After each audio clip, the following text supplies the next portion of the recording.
Welcome back to the channel, everybody. Today we're going to be taking a look at ELF stock and we're going to see if it'd be a good investment to add to our portfolios.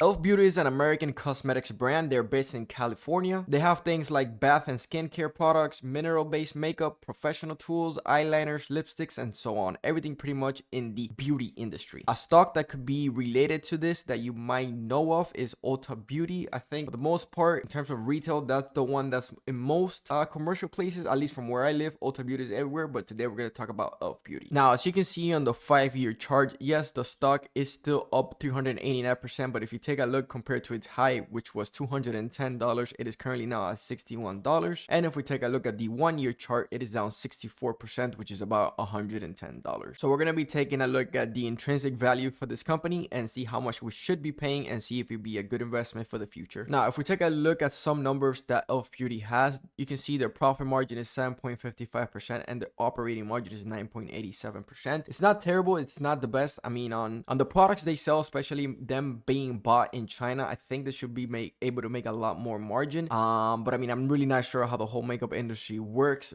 but that seems to be one of the concerns currently for the company is the tariffs that are happening right now, or that might happen. But I mean, in their products, they're like 10, 15, 20 bucks. If you increase it another, I don't freaking know, like $2 or $3, I don't think the consumer's just gonna stop buying it because of that. So I think they have a lot of room in terms of how much price they can increase. One thing I do like about this company is that the quarterly revenue growth year over year is 31%. However, the earnings growth is negative 35%. So you got to take into the account as well. But the company is increasing its revenue. Hopefully, we have to see how their management team uses this more effective to have more earnings growth and also more profit margins as well as the operating margin. So let's go ahead and take a look what analysts are saying about this company. From a buy rating of 5, they have a 4.16 that consists of 18 analysts. It has 9 strong buys, 3 buys, 6 holds, 0 sells with 0 strong sells. Now, this is the analyst forecast. It's not going to be the intrinsic value we're going to be taking a look at, but they expect this company to be worth at a minimum of around $82. And if we take a look at the earnings pretty much throughout 2025, they're expected to miss in Q3, which is when the tariffs are already expected to be in place if they do happen. But after that, Q4 2025 is expected to increase. I'm assuming because this is around Christmas time. So this company does sell a lot on Amazon and on e-commerce. So this might be why it's increasing that much. And then starting 2026 negative, but throughout 2026 onwards is going to be positive. If you've seen the videos before, we always want the annual EPS estimate and the revenue to be increasing. That is going to be the case for both the EPS and the annual revenue. So taking a look at the intrinsic value now, I mean, you got to find the growth rate projection for this company, which is 34.8. I just checked just now. As you can see, earnings growth rate 34.8. With the current stock price of 61, this company is suspected to be worth around $130 to $62. So that means even with the analyst revised formula, which is very conservative, you have an upside of 2%, but I don't really follow this that much.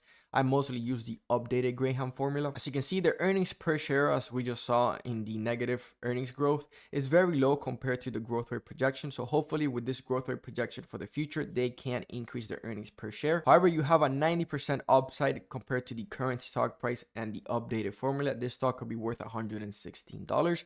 And as always, I like to buy my companies with a margin of safety. So even with adding a margin of safety of 35%, this stock, I could be buying it at around 75 bucks. As we just saw, it's currently at 61.15. So I do have a lot of room for growth, and to be wrong in this stock, even if there's the tariffs and the stock keeps dropping down, I would just have to average down my cost.